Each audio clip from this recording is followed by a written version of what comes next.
शिंदेंच्या शिवसेनेकडून विधान परिषदेसाठी बच्चू कडू आणि नीलम गोऱ्हेंचं नाव निश्चित। सूत्रांची माहिती, थोड्याच वेळात या संदर्भात नंदनवन निवासस्थानी बैठक, दोघांच्याही नावावर अंतिम शिक्कामोर्तब होणार।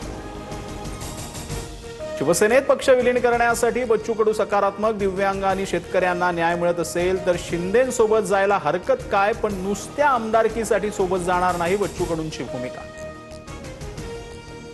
महिला आरक्षण विधेयक 2023 सालीच पास झालंय, मग आता मोर्चा कशासाठी, राज ठाकरेंचा सत्ताधाऱ्यांना सवाल।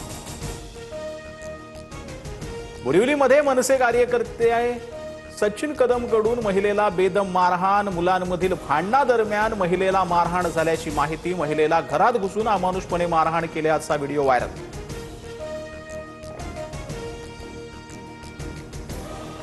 रत्नागिरी जिल्ह्यात पुन्हा भूकंपाचे सौम्य धक्के, 2.7 रिश्टर स्केल इतकी तीव्रता। चिपळूण तालुक्यातील येगाव भूकंपाचं केंद्र।